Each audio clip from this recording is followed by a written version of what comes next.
Uh, Thank you so much for coming over today. This is the fourth seminar in this semester, and the seminar speaker is Dr. David Carter. He graduated from University of Wisconsin, Madison with the BS, and master's from University of Maine, and a PhD from University of Minnesota. And he got a job at the Virginia Tech, but he loved the Midwest so much, so he came back 3 years ago. And I looked at the Michigan's forest, the situation, and I found that the Michigan has more than 20 million acres of the forest land, and 53% of the forest, the land in the forest. And the recent stats said that it produces over $28 billion economy, employing 88,000 jobs. So which means that how to manage the forest all depends on the silviculture over here, and he can balance the multiple ecosystem services like production of the timber and the wildlife and fish, because the fish depends on riparian forest. And so he's going to talk about how to make the Michigan economy in the future, right? No pressure. Yes. Yeah, no kidding. Thank you, Aki. Thank you all for coming. Yeah.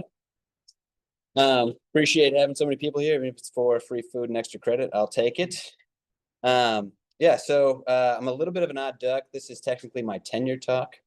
I've only been here a year, but before, like Aki mentioned, before my coming here, I was at Virginia Tech for about 6 years, where in April, I got tenure in 2024. And then it was the Midwest and getting an opportunity to work with Aki that brought me back to Michigan State. So I'm going to cover what Aki just covered really well, really briefly. When I was at University of Wisconsin as an undergrad, I worked in Craig Lorimer's silviculture lab. Craig Lorimer, sort of, as those that are currently in my silviculture class know, he's sort of a legend to me. More specifically, I worked with Bob Fahey, who gave a talk in the spring this year. He now works at UConn. He'll come up again in the story real briefly. My first job out of my undergrad was working for the Forest Service. I was a timber technician down in the Dixie National Forest. Really great job. It was only a 6-month appointment, and this was like peak recession. So luckily, Bob, who had just finished his PhD, was hired at the Morton Arboretum as a research ecologist and silviculturist there. He needed a lackey. He needed some grunt work done, so he hired me.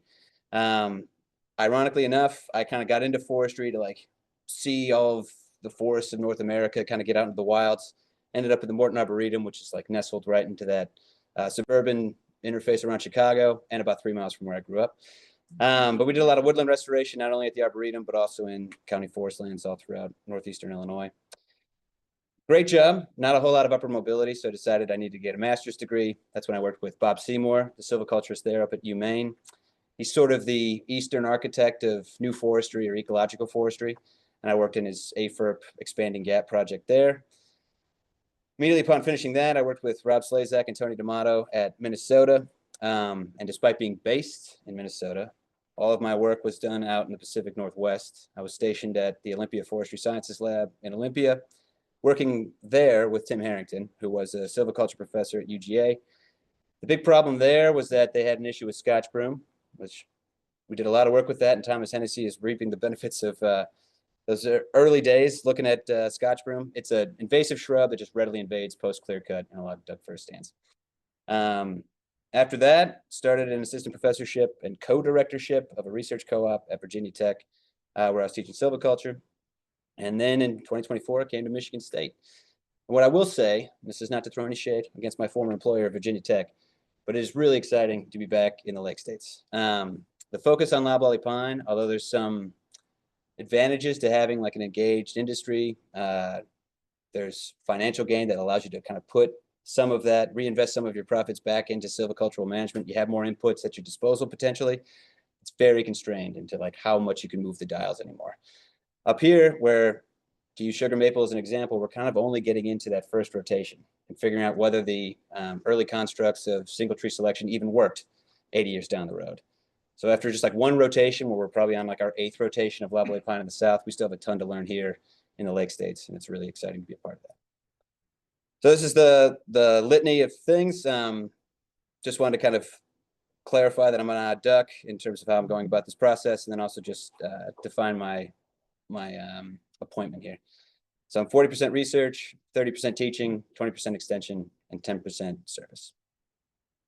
So I use this all the time. This is sort of the backbone to how I kind of structure presentations about my research or teaching. And that like this global triad concept, something Bob Seymour and Matt Hunter put together in the 90s, was their conceptualization of how we should be allocating our land use, our forest land anyway. And it was sort of a three-legged stool. The idea being that ecological reserves, think NPS or wilderness areas with the Forest Service, could really only stand if they're sort of met with an equal sort of effort on high yield plantations. So the fact that we can kind of extract more volume from fewer acres where we put a lot of silvicultural inputs into the ground, that kind of frees up some space that would allow for the existence of ecological reserves. Then everything else in between would be this ecological silviculture or extensive forestry, as it was once called. And that's a little bit more of like your non-industrial forest landowners, maybe your state agencies, maybe your Forest Service, where really there isn't a whole lot of silvicultural inputs, but it makes up the majority of the land base. And all in all, we kind of needed all three legs. They're all sort of codependent on one another. With production-oriented folks, we could kind of always get them to agree on 2 of the 3 legs. They're always okay with ecological silviculture and high-yield plantations, weren't so hot on the ecological reserves. And the opposite was true of the more ecologically minded folks, where they're okay with ecological silviculture and the reserves, but weren't really hot on high-yield plantations. I love it all. It's all gravy. So I like studying each aspect of this, and my research sort of reflects that. So starting with kind of an ecological forestry focus, ecological reserves focus. This is some work that was just sort of winding down now. What we're seeing here, let's see if I can get this to work. Yeah. So this is a least cost path for migration of this formerly endangered northern flying squirrel. Northern flying squirrel is an old growth red spruce obligate. And in the central and southern Alps where we find red spruce showing up, it's in these Pleistocene relic stands where they just sort of migrated up slope, and they're sort of limited in how far, presumably, they can go down slope. And with climate change sort of threatening that climatic envelope in which red spruce thrives, the thought was that those small existing islands we have just sort of like holding on for dear life on the tops of these ridges, that they weren't going to be able to expand. If anything, they were going to shrink even further shrinking the habitat needed for northern flying squirrel. So we have a number of grad students sort of on this project. Some are kind of wrapping up, some have already wrapped up, and now we're in the process of getting their publications through. In summary, a couple of the big findings from it. So back in 2007, a guy named Jim Wrench out of West Virginia was just doing some simple crop tree release treatments, which are pretty meat and potatoes stuff in silviculture, but it hadn't really been tried with red spruce. And so the thought was like, all right, well, we have some small red spruce seedlings kind of in advance of this ecotonal transition. So at like the extent of this red spruce cover type, we have northern hardwoods sort of threatening their downslope expansion. In some cases, you'd have red spruce seedlings in advance of that front of the wall of red spruce. The thought was, can we get them downslope faster if we just sort of accelerate the succession, release the overstory above them, and let them kind of take over that canopy? And so what we found is like, yes, in general, they do respond, maybe not totally surprisingly, to crop tree release. The big finding here was that the way they did it was not severe enough. We need to remove more trees over top of these red spruces. We want them to get over the top of the canopy. So at best, we were kind of getting a foot of height growth gain from having done these crop tree releases, or a half foot of height growth gain having done these crop tree releases compared to the control. And that just isn't enough. By the time they get up to about the mid-story height, the crowns over top have already closed overhead. So they're going to have to come back yet again and do another treatment. And as is sort of the case with a lot of this type of work, folks don't really have the resources to go doing that. So what we're proposing now is that make those initial harvests much more severe, give them plenty of time to get to that canopy, and start increasing the proportion of red spruce you got in that overstory. This was Rose Wetzel's work. She's now an ecologist with a private landowner in Virginia who's apparently a billionaire. So she's got a pretty sweet gig. But what we found, what we were expecting to find, is at that ecotonal transition where red spruce is like butting up against those northern hardwoods. We're going to core all those trees, both the hardwoods and the red spruces, and see if we can't use that as a proxy for like the competitive abilities, loosely speaking, of those red spruces versus those hardwoods.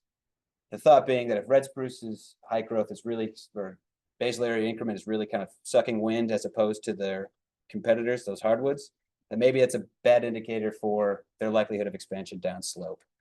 And so that really intense interface was kind of here in that middle class, where like that transition, that ecotonal transition really exists. What we're finding is actually the opposite of what we originally expected, was that red spruce is actually holding its own, if not doing slightly better at those ecotonal transitions, which is sort of a good harbinger of what's maybe to come. That red spruce may continue to move down slope on its own, but we can accelerate that expansion down slope through artificial regeneration or what have you. Dave, yeah. To interrupt, but the presentation's not being shown. No. Classic. They're only seeing the row. Sorry. Thanks for the patience, people online.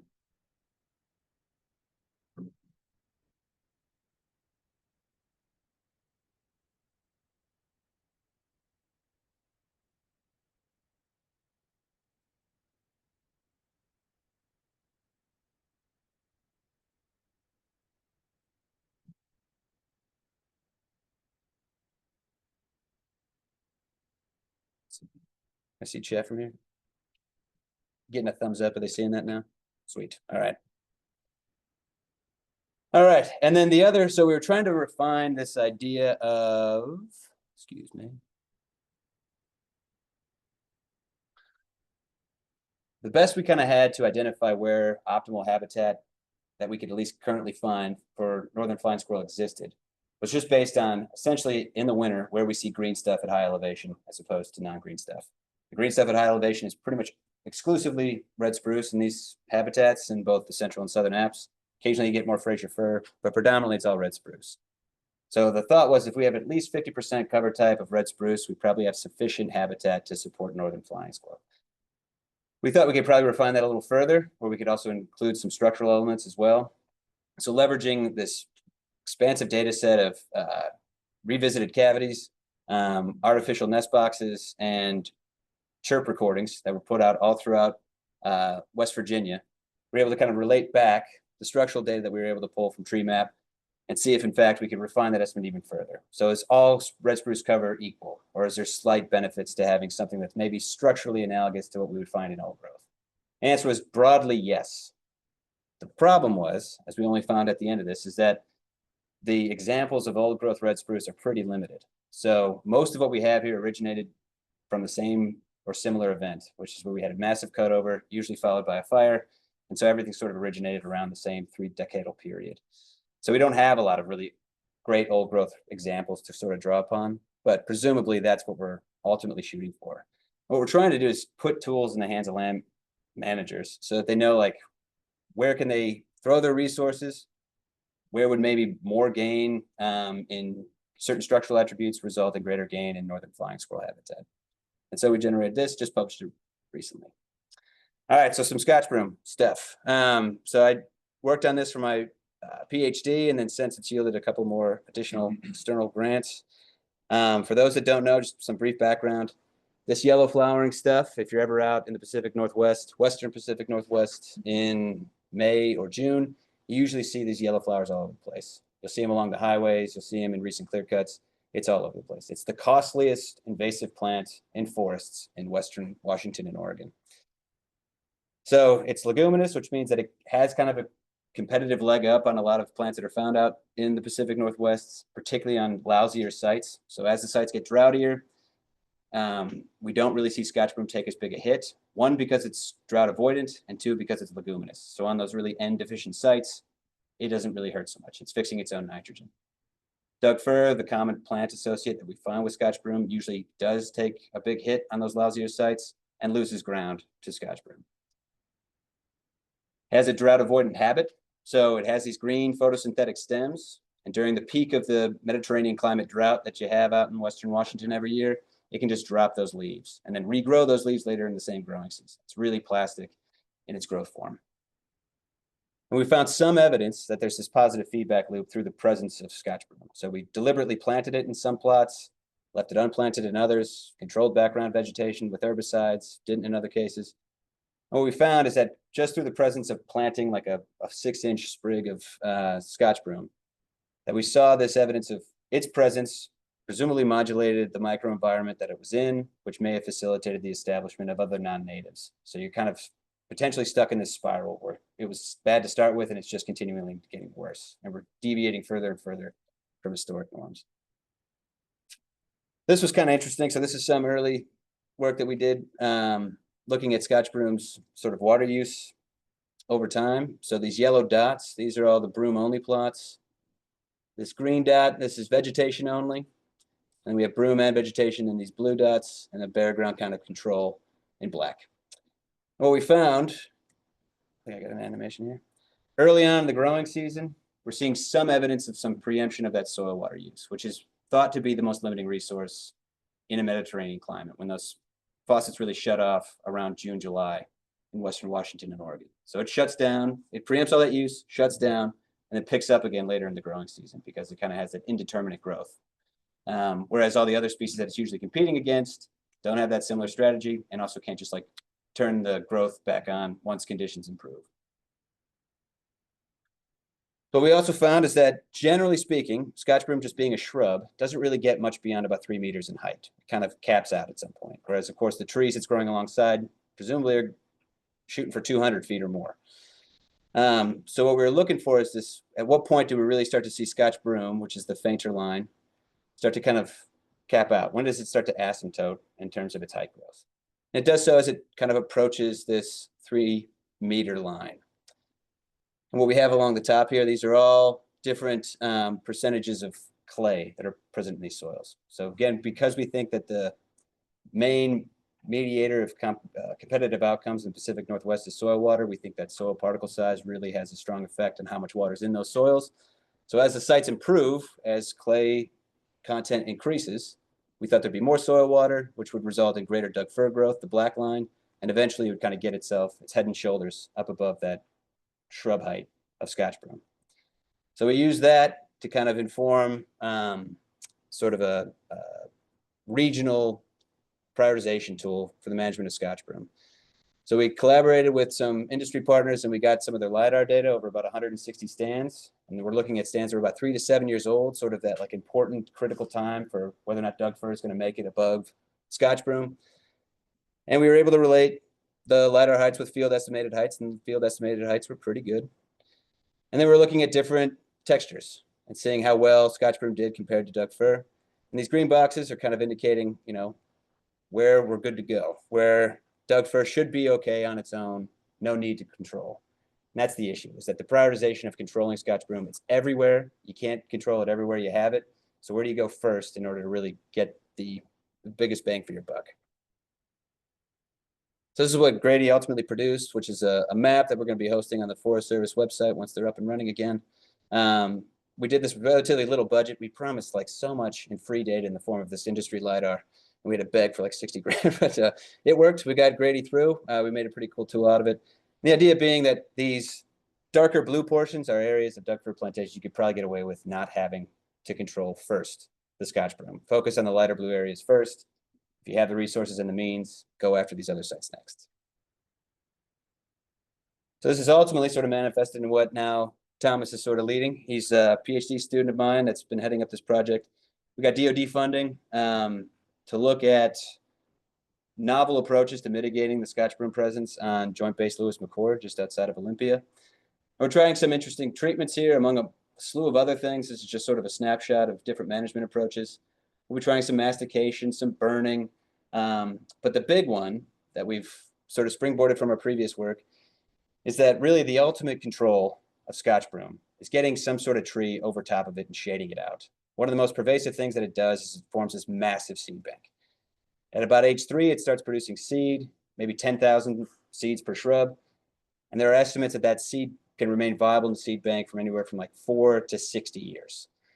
And so if you don't control it right away before it can produce seed, you're sort of skunked. It's almost there indefinitely, unless you finally get something that's going to live long enough to shade it out and allow that seed to just degrade in the soil. So you need long-term shade.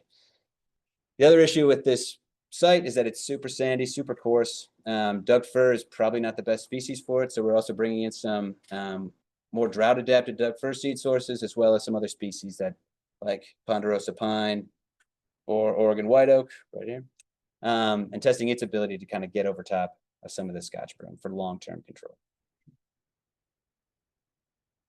All right, so now bump over to ecological silviculture briefly. So it's a credit to Bob Seymour. This expanding gap silvicultural system wasn't really in the lexicon of silviculturists until he started toying around with one of his trials back in the early 90s. Now I can think of a half dozen or more experimental installations of an expanding gap silvicultural system, and I think more state agencies and the like are talking about incorporating more regular shelter woods, the expanding gap being one of them.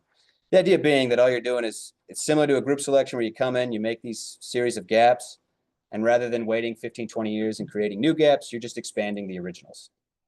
What was attractive about this idea, although we kind of met the same limitations here, is the thought is that really oaks like that kind of shelterwood approach. They like that moderate amount of light. And the thought was that you can kind of generate that modest amount of light that benefits oaks, but keep some of its competitors at bay along the edges of these gaps. So when you come back in 15 to 20 years and are looking to expand the gaps, you have advanced oak regeneration to release. Sort of typical of most examples, we have a stand that was sort of available to us. We wanted to install a silvicultural trial. What ultimately is happening here, we've already done the regen surveys on this. We're just getting red maple and yellow poplar back as you do everywhere else. So this sort of, sometimes this experimental approach to silviculture kind of skunk you, where you're just, you're given so much property to randomly install trials. And sometimes where you would randomly install is not where you would actually install something silviculturally. Another example of this in West Virginia, sort of the first regional variant of its kind, where we are doing a retention forestry approach. So putting aggregated patches of 40, about 50% of the original basal area left behind in these aggregates, or these islands in the middle of what's otherwise clear cut. Same is true here, but now we're dispersing that same amount of basal area just kind of equally throughout the harvested stands. Falling behind all these, we're burning everything, and then we're going to plant shortleaf pine and cluster planting approaches. So this was a long time coming. This was on Forest Service land in West Virginia. It took us probably 5 years to finally get everything harvested. So now we're finally moving into the next stages there. And again, kind of frustratingly, inherited a couple of long-term oak management silvicultural trials. And again, just sort of piling on to the literature in the form of, well, if you don't manage your stand ahead of your overstory manipulations, you're going to get species you don't want when you're managing for oaks and hickories. Kind of overarching message, which has been the same since like 1974. If you look back at old Forest Service publications, is that if it's not there when you start your overstory manipulations, it rarely just magically shows up after the fact. You got to coach up this advanced regeneration for years, which, as you can imagine, for a lot of landowners is just a tough pill to swallow. But nevertheless, we found in the central and southern apps, similar to what we found in the Midwest, Craig Lormer, I will just say that back in 1983, said the primary impediment to good oak regeneration is this mid-story of shade-tolerant species that are just preventing it from getting established. It's been the same story for about 40 some odd years, and we haven't really changed our approach much. And this is sort of the outcome. Yellow poplar, because it's seed banks, it's shade intolerant, it really does well where people are just sort of exploitatively clear cutting unjustifiably. It explodes. It's all over the place. It's second only to loblolly pine in Virginia in terms of volume. Soft maple, predominantly red maple, is everywhere in terms of tree number, and it's surpassing loblolly pine. So FIA uses loblolly and shortleaf, but in Virginia, it's all loblolly. There is no shortleaf component out there for the most part. So sort of a age-old tale, but I think it's been blaring an alarming message for about 40 years, and I think something needs to change. What's nice is that there are NRCS programs. There's even a state subsidy program now in Virginia to start doing some of these costly treatments early on. All right, so now the other leg of the stool, precision silviculture. So again, as a co-director of the Forest Productivity Co-op, our focus in my 6-year stint at Virginia Tech was largely squarely focused on loblolly pine management. And why this topic became sort of appealing is that around the time of the pandemic, fertilizer prices and herbicide prices skyrocketed, and they've kind of stuck high. And so herbicide and sometimes fertilization treatments, if they aren't conducted at all, you can't get your plantation established. So we need to have more efficient means by which we deploy these treatments so as to keep a low profit margin industry sort of alive and going. So we had a couple of examples of this use. First one being this precision application of fertilizer. So we're just borrowing directly from precision ag and seeing if we can get it to work in forestry settings. We don't really fertilize anywhere else but the Southeast in the US. but we do so, at least we used to, very regularly in southeastern pine plantations. What used to be about a four application regime is now down to like 2 at best, more often 1, if any. So one of the reasons we wanted to do this, as I mentioned before, is just fertilizer prices are out of control. People can't really justifiably afford to put it out in the landscape for the types of returns they can expect. But what we notice every single time we evaluate one of these pine plantations is that the LAI metric that we use to quantify nutrient deficiency, which is the magic number is 3.5. If we get to 3.5 units of LAI, we assume that we have everything is hunky-dory in these stands. We don't really need to do any additional management. But when looking for that metric, we find that there's variability within each of these stands all the time. So rather than deploy some sort of blanket treatment, can we not just target where we have obvious instances in which we have LAIs that are far below that threshold of 3.5, and just apply the fertilizer there?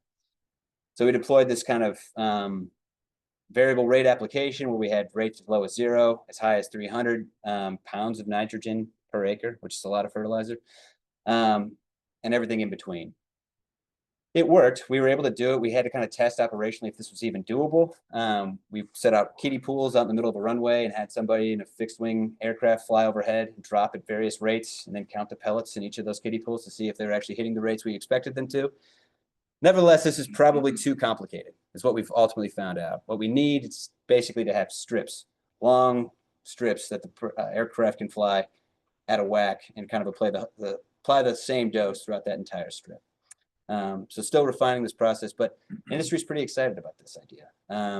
It's one of the more common applications of mid-rotation treatments and a way to kind of reduce its costs. So briefly, what am I doing on time? Start yapping. Okay, we're good. I just want to quickly introduce these data sets, which were really rich. I was fortunate in that I just inherited these data sets at about mid-rotation.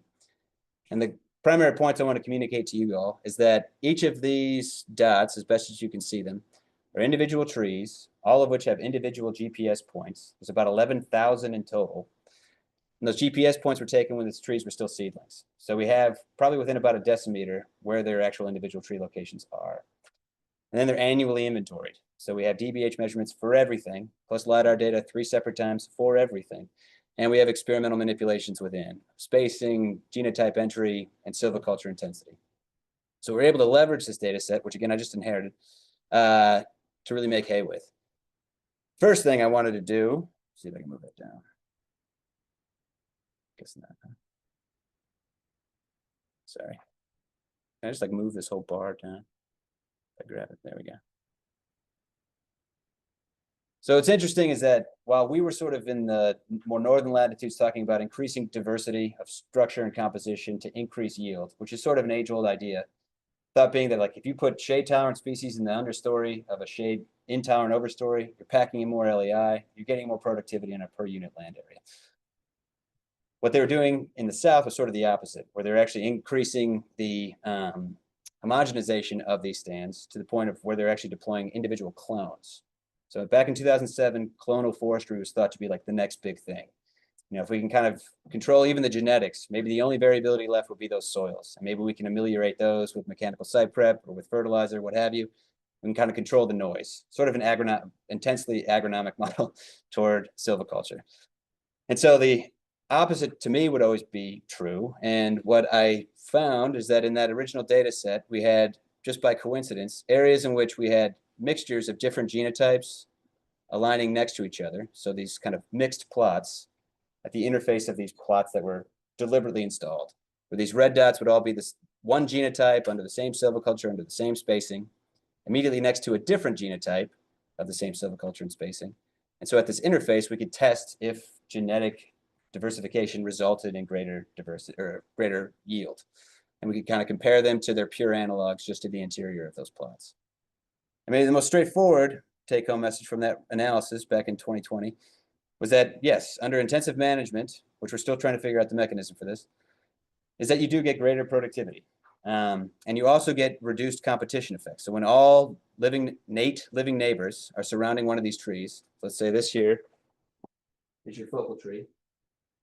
and all 8, 1, 2, 3, 4, 5, 6, 7, 8 neighbors are alive, we actually are finding that under a mixed scenario, you have greater volume of those stems than under a pure scenario, indicating to us at least that we're reducing the negative competitive effect and we're increasing productivity. And so what's doubly attractive about that is that you may be able to kind of kick the can on thinning, which is always a logistical effort operationally to get done. But you could also potentially pack in more trees without feeling that negative consequence of competition, increasing overall yield. All right, so from this, we've now since tried to root around and see if we can't figure out what the heck's going on, what's driving this relationship. So the first place we could look, because we had the data, was above ground. So we thought some of the clones that were put out in this trial were what we call like a small crown etiotype. It was deliberately bred to have a small crown. Other clonal entries were a broad crown etiotype. What we thought is that if you put the narrow crown, for example, next to a broad crown, they're going to stay out of each other's way above ground, resulting in maybe greater light capture, less above ground competition, greater stem growth. That was the thought.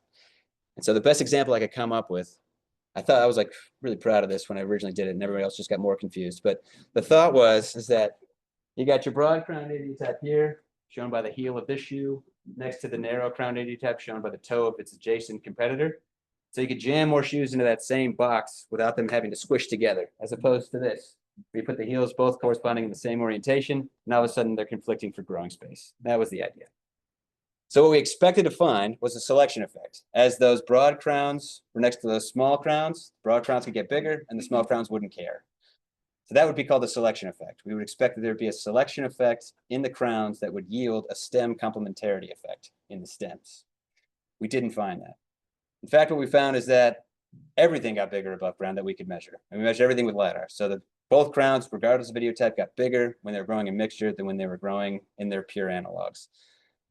So that seems to suggest to us that this is likely going on below ground. Something below ground is being stratified. There's some sort of niche partitioning, either spatially, temporally, below ground, that's keeping these things away from each other. The way that I borrowed somebody else's analogy here too, that as genetic similarity gets increased, the same like haymaker blow that used to knock out their competitor is now the same punch that both are throwing at each other. So they're just knocking each other out when they're growing right next to each other. But they can maybe duck out of each other's way if they have some other competitive strategy to go after resources. All right, so because again of this great data set, we had an opportunity to try to refine some sort of model that would allow us to predict DBH from what we could measure above ground. To give you an example, so most crewed aircrafts that are flying LiDAR on like an operational scale get you like 10 to 30 pulses per meter squared. That's better than it was, still not super high. A drone might get you 300 pulses per meter squared. On the other extreme, we experimentally tested a LiDAR sensor attached to a crewed helicopter, and we're just raining pulses down on these stands. We could get like 10,000 pulses per meter squared there. And when you look at the images, it's unbelievable, the amount of resolution you can see. The problem was that even in that condition, we still couldn't get reliably consistent returns from the diameter of the tree, from DBH. So we thought we would just be able to rain pulses down on these stands, get an idea of measured diameter directly from the returns of those acquisitions. And we couldn't. There's still just too much occlusion, stuff getting in the way of those light pulses that had prevented us from actually just seeing DBH directly. What we can see consistently, though, is what's going on above ground. We can see the crowns of individual trees. We can see the crowns of their neighbors. And we can measure a whole slew of things. So that's what we did. We measured a whole slew of things and basically just fed all of this information with all this great training data into a machine learning model. And it spit out pretty decent DBH measurements. What we were measuring was all sorts of stuff that we were just throwing stuff against the wall to see what stuck. Kind of your classics: height, crown diameter, crown area. Also estimates of crown volume. And so the reason we had these top 10 through 50 percentiles is that we thought that being a shade intolerant species that's fast growing, that this upper portion of the crown may be disproportionately important for the production of photosynthate, may be more related to something like stem growth. That was our hypothesis. Same for volume, same for surface area. What was cool about this is that these competitive indices have long existed in biometry. They're nothing new, but they're so labor intensive to try to pull off in the woods that no one actually uses them. It's sort of an exercise in growth and yield modeling that proved to be impactful, but it's just too time consuming to actually gather the data. But with LiDAR, presumably if you're getting decent individual tree delineations, you actually can utilize these 50-plus-year-old models and start incorporating that information. So all these size metrics, we could plug directly into a competition indice, and we generated like double this number of variables in the form of competition indices. So in all told, I think we had like 36 or 37 variables that we were trying to use to predict individual tree DBH. And we did pretty good. On the whole, we were only off about an inch in terms of our estimate of DBH. Our individual tree estimation of DBH was still off by a sizable margin, some that would make others, quasi uncomfortable, getting close to 10%. So when you look at it in aggregate, it's actually doing pretty well. But if you're looking at individual trees, there's a little bit of bias. There's plenty of points on either side of this 1-to-1 line, right? But if you're just looking for sort of a loose idea of where your stand is at, you're getting a pretty good measurement here. And you're getting it for like 80 to 95% of the whole stand, as opposed to your 1 to 5% field inventory. So the ultimate test, we just split our data from this big data set here. We split it 80-20. So we had like 80% of the data were used to train the remaining 20, were used to train and then test against the remaining 20%. So it did pretty well, but it did pretty well predicting some other portion of itself, if that makes sense. So it did well, but really the ultimate test of this type of model is to take it out into the wild, see how it does with completely new data. So we did that. We didn't have the luxury of having individual tree GPS points anymore. We got industry data to kind of throw some data our way, and we compared it not only in unthinned conditions, but also thinned, which really we thought was just going to blow the whole model up, because that competition indice we thought was going to be so important that once you obliterate some of that neighborhood through thinning, that you were just going to lose all of that predictive power that those competitive indices gave you. But we still found that it did pretty well. They're a little bit more spread about that 1-to-1 line, but doing fairly well in aggregate. All right. And lastly, so Gunjan Barua, current PhD student, we also wanted to see if we could take those estimates from LiDAR and project yield out 4 years from present day. And again, it did sort of remarkably well in aggregate, where if you were to basically sum all of the field DBHs and heights and convert them into volumes and do the same for what was estimated via LiDAR, those two estimates in the end were only about 2% off from each other. The individual tree estimates were pretty far off, even more than before, bordering on 15 to 25%, which again is a lot for predicting outward. But if you want to have a snapshot of what that whole stand is yielding right now, we have some evidence that it might do okay. We're in the process of sort of taking this out again into the wild and seeing how it does. All right, so this was another cool study where we looked at individual crown morphology over time. Our original thought was, again, in that clonal forestry experiment, if maybe some of this capacity to forage for light, can those branches reach out and grab the light where it's available? That maybe that's genetically constrained, and maybe those that are more aggressive foragers for light may actually be more productive. And that's what these pie wedges are showing. So anything that's kind of growing in a more southerly direction, sort of the bottom half of each of these pie charts, is something that's going after light in the southern side of its own crown more aggressively. Some don't do it really at all, are just sort of small runts from the start and continue to be runts. Others really do disproportionately allocate more resources to the south, and some just grow bigger all around. We did find some evidence that there is some indication that the more aggressive you forage, the more complex your crown, meaning like the more likely you are to just like throw an arm out to try to grab what available sun you can. The more plastic that crown is, potentially the more productive it is. And so this wasn't purely an academic exercise. We wanted to translate it into, okay, well, how do you modify your management based on a finding like this? And although it's talked about in textbooks, I couldn't find a single example of anybody actually deploying a triangular spacing trial. If you think about triangular spacing, you vision like the 5 on the side of a dice, where you have 2 dots, 1 in the middle and another 2 dots. They're sort of offset from one another. So you can picture this being the south, this being the north. The sun is kind of coming over that southern sky at an angle. You should get more light penetration deeper into that plantation, presumably allowing those trees to harvest more light, keeping them out of each other's way. This rectangular spacing is what everybody attempts to use. Of course, planters are just kind of pacing things out, so stuff's not uncommonly misaligned, but this rectangular spacing is really all that ever gets tried in experiments. So this has actually been deployed. We're still waiting for them to grow large enough to actually start influencing one another's ability to capture light, but we're slowly getting there. All right. And then finally, some actual deployment of silviculture through the use of these remote sensing techniques. And this there's a special issue of Journal of Forestry coming out about AI in forestry. I was told that this approach, using AI for silviculture, is a little less common for what they have submitted thus far, which is kind of fun. It's really only a case study at this point. We're trying to get funding to blow it up and try it in more places. The thought was, for those that know plantation silviculture, it's usually the first entry into a stand that's never been thinned. You just go in and you make corridors. You take out every third, fourth, or fifth row, and you just sort of do it systematically throughout that plantation. There's really, because you don't have complete information, those decisions may be suboptimal because the logger is taking a best guess just like anybody else.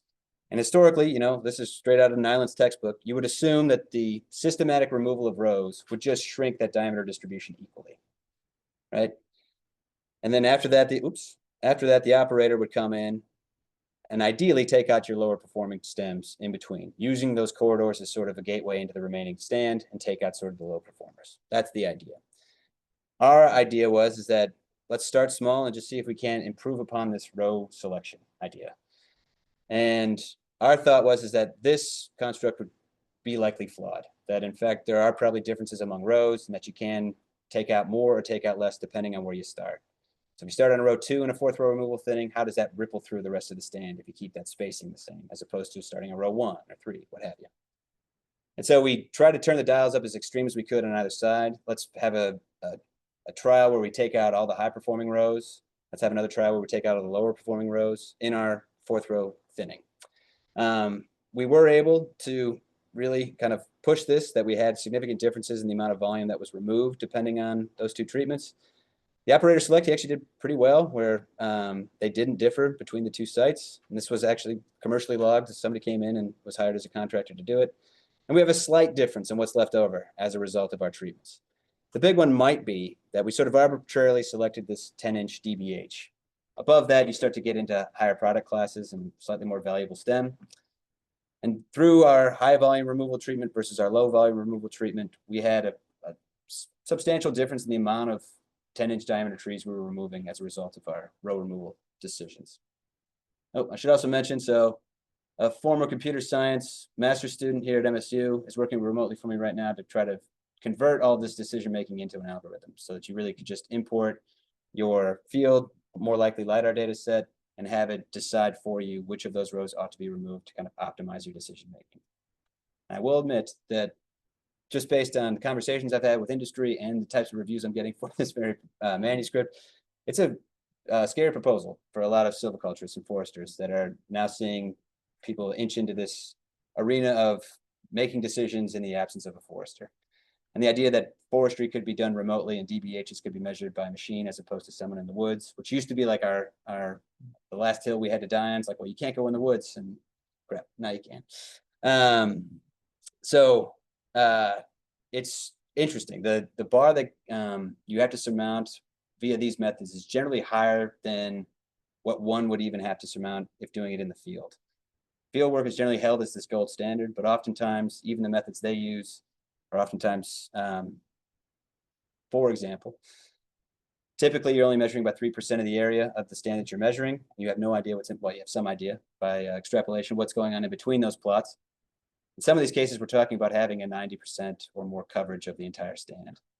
So I've had pushback about like, well, you don't know the stem quality of the trees you're removing. And I would argue to that same reviewer that, well, you don't know the stem quality of the 97% of your inventoried stand either. I at least have some indication while you have not. Anyway, point being, it's a constant battle, and it's difficult to push against, but I think the promise is there. The big three, as we used to call them in our co-op, fly the entirety of their land bases with LiDAR regularly already. It's that change is kind of coming. And my 2 cents is that you can either bury your head in the sand and ignore it, or you can kind of be a part of where it's heading in the future. Locally, where's Jay? There he is. Jacob is taking this on himself. He's my master's student looking at the impacts of trenching on survival of planted red pine and associated plant communities. This is some early results that he's garnered from data that the DNR has handed over to him. They're looking to where they can kind of dial back the financial pressure of having to trench everywhere. Use one of these disc trenchers to kind of prep the site mechanically for planting red pine. Thought it's pretty disruptive. There's no disturbance that's necessarily analogous to this type of disturbance we're implementing on these sites. The reason they're doing it, however, is partly in response to the results that we're finding, which it corroborates what they had already long thought, in that the effect of not trenching generally increases the mortality of that planted pine fairly substantially by year 3. We're seeing 10% greater death in these untrenched or non-trenched sites compared to their trenched analogs. We're also looking at plant communities. Here's Jacob right here, the intrepid researcher, now botanist, as we've found out. Yeah, going out the northern lower peninsula, measuring all sorts of different sites, their plant communities, and seeing what the result of this trenching effect is on the long-term outcome of these and trajectories of these plant communities in northern Michigan. This has since evolved again into a new trial that we're installing all over the northern lower. We're going to, instead of just kind of using observational data, directly manipulate these stands with different veg control treatments in a trenched and non-trenched condition. All right, so there's a lot coming down the pike. Just a couple weeks ago, got off the phone with Mike Walters. We need 3 remeasurements starting in the summer of 2026. So we'll have 3 summers of remeasurements of fielding a dozen or so field workers getting measurements of the Northern Hardwoods project. That'll be a big undertaking. There's several proposals outstanding. We got an aspen to sugar maple conversion I'm working on with Aki and others. Oops. Red pine and oak mixed plantations. We're trying to figure out if that genotypic mixing study, if something's going on below ground. We've submitted that proposal, expecting to find some stratification of root biomass below ground. So we're assuming out of the gate that it's going to be some sort of spatial partitioning. We have some treatments already laid out for a mitigation and adaptation management trial that I'm working on. Precision thinning, got an SPG proposal through. We'll see where that heads up. And then me and several others on campus here are going to be working on this wall-to-wall mapping of tree cover in Michigan proposal. What I'd ultimately like is to leverage the experience I got with the Forest Productivity Co-op and bring a similar co-op to the Lake States, bringing industry together to focus on research priorities that sort of they agree upon and then that we here at Michigan State carry out. Focusing on silviculture and focusing on all sorts of cover types. There hasn't really ever been a Lake States industry university research co-op for silviculture, and in I think 6 years ago out of Minnesota, one started to drum up support, and then I think that person left, took a job somewhere else. So I think that there's an appetite out there. I've talked to several industry members, DNR is in support of it, and it's just kind of a matter of, I think, building some regional credibility in a time when it's hard to get research grants. And once that regional credibility is sort of gained, the hope is to sort of leverage all of that into an industry university. How am I doing on time? Okay. This is sort of about teaching. I might eat into our question time. Is 5 minutes okay for questions? All right. So for a short period, well, 4 years or so, as the coded instructor of the National Advanced Silviculture Program. This is taking mid-career people with the Forest Service, training them so that they can get promoted to silviculturists within the Forest Service.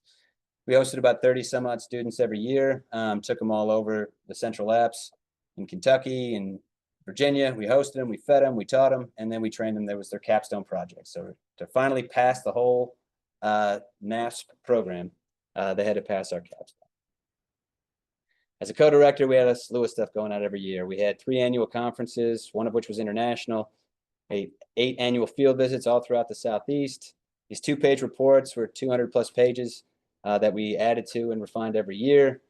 We had online seminars. It was a big outreach and extension effort that took a lot of time.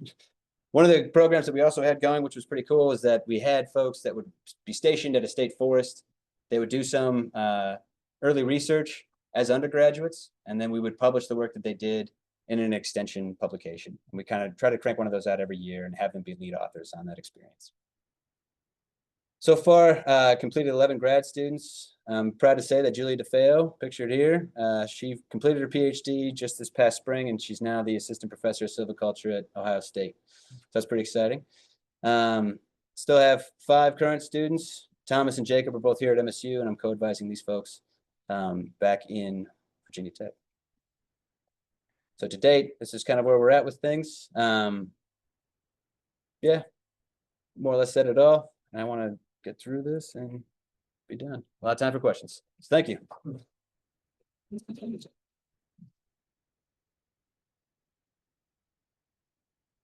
Few question. Yeah. Um, Sorry, yeah, go ahead. Should have just vaguely looked. Go ahead. So with one of the first studies about the flying squirrel, you said that people don't take enough trees, and you're saying that when you were teaching in silviculture as well, it's kind of a big question, but like, how do you get people to not be scared to not take enough trees? Yeah. Not take enough. And it seems, this is like unsubstantiated, but anecdotally, it does seem that there's sort of two extremes. There's those folks that, especially in a restoration environment, they're a little bit more apprehensive about taking any trees, whereas in a production-oriented focus, they tend to be apprehensive about not taking enough. I think it's studies like these that ultimately show like you're just costing yourself more down the road if you don't do enough work up front to get the job done. And knowing that advice is coming from people that have they're not harvesting these trees, they're not taking them off site, they're just kind of cutting them and leaving them. There is no like pervasive ulterior motive in providing that advice. So you hope they take it. The real hope too is just that there's a steady stream of funding that would allow these restoration treatments to take place. Sometimes that's the hardest thing to surmount. Yeah. Good question. Yeah. Related to what you were talking about with respect to AI and how it's going to impact our sector for the next generations. So I'm curious, like, you went the 4-year mid-career training in the past. If you were to repeat that and move forward, how would you build in like AI training for mid-career professionals? Yeah, start small. I'll be honest, like the tools that other folks that are more computer science oriented or more remote sensing oriented, the tools that they can generate already are fairly user friendly. It's kind of just easing the fear of, I'm already mid-career, I don't know anything about LiDAR, how am I going to get started in this? We've already, without much funding and without much effort put toward it, we've already developed tools through like our Shiny, where you can just take your entire LiDAR data set, drag it, drop it, click the radio buttons of stuff you want generated, click go, it's done. So the limitation seems less so about, well, they may not be aware that it's that easy yet, but even still, they may seem more concerned about like, well, I don't want to facilitate this expansion of something that's just going to displace me. I don't have a great answer. Yeah, it's a tough one. I would say that early training and familiarizing folks with those tools so that they're not scary mid-career is probably the best strategy, but at mid-career, it's tough. I'm sorry, I skipped over you. Yeah. So in regards to the red spruce, what is its normal elevation gradient? Yep. And are you seeing more of those, that hardwood forest moving up into that elevation gradient of the red spruce, creating more of a compensation? So it's about 4,000 feet. That's sort of like the magic number we throw around as being where that transition sort of starts. And I will say we see it going both ways, which is somewhat promising. It's not uncommon that you'll see in advance of that 4,000 foot front, seedlings sort of perforating that understory all throughout, further down slope. So there are opportunities to do these crop tree releases and do artificial regeneration, presumably, where it could be there, but it just hasn't gotten there yet. And the best guess we have so far is that you look at old historical photos and the red spruce was much further down slope than it is today.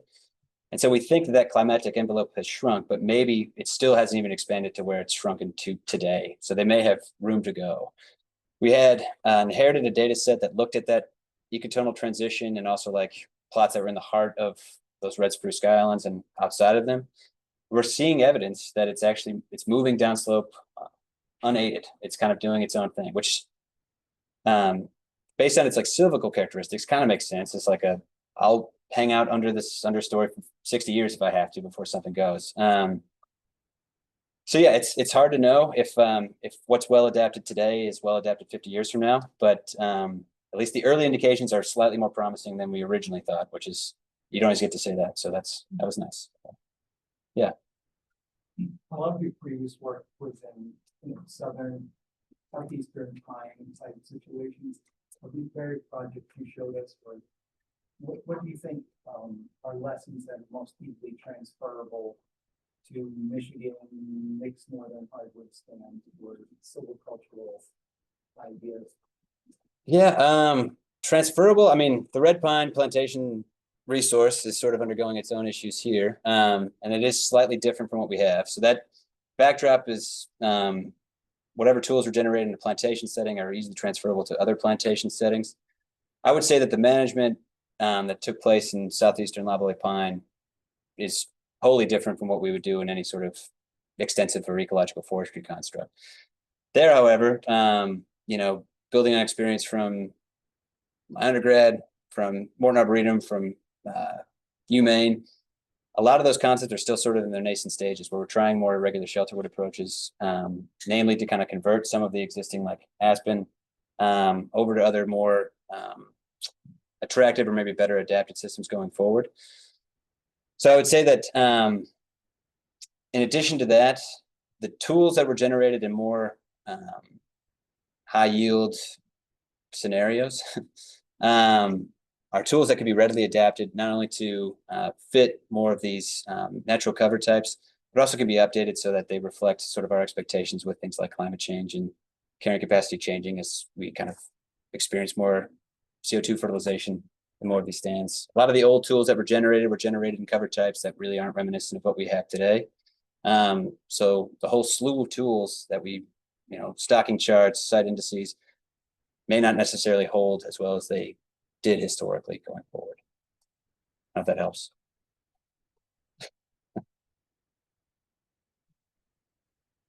Any more questions? Okay, let's give another hand.